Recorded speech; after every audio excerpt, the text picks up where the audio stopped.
Welcome to this spotlight on my Taveres Limequat. So I've had this plant for a little under a year. I'm just coming up on the year mark, I think about in a week. And it's kind of one of my plants that's a little bit more of an experiment. So as I mentioned in other videos, I adore kumquats. Kumquats are my favorite fruit. So I thought that this plant would be an interesting experiment to see what a limequat is like.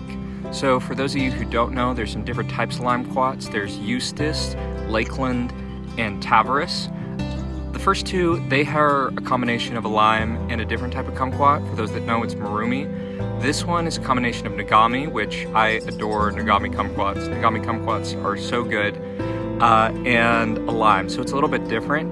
I got it in part just looking through some Facebook groups on citrus growers and investigating some things on the taste of it. It sounded really good, and it's also incredibly ornamental.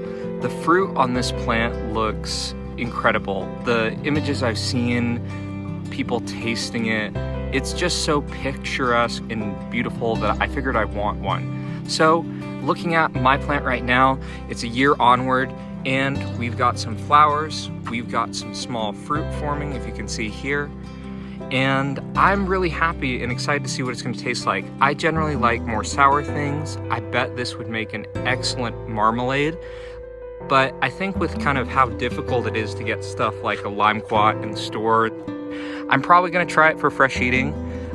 They sound good from all the stuff I've seen. I'm totally happy with it.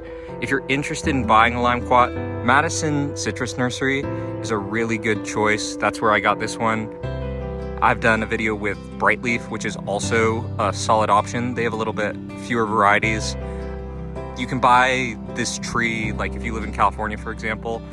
You might just want to go to your local nurseries. Like if you're watching this video from some of these warmer states, you can find citrus in local nurseries, potentially even like this. But if you're in somewhere like I am, which is USDA Zone 7B, we don't always get trees like this. So California, you could go with 4 winds because of some of these USDA regulations with greening and such. But in any case, this is my Taveres Limequat tree. I'm super excited to see what's gonna happen with the fruit. It's a pretty looking plant. One of the plants I'm excited to see what's gonna happen in the coming year. So thanks for watching.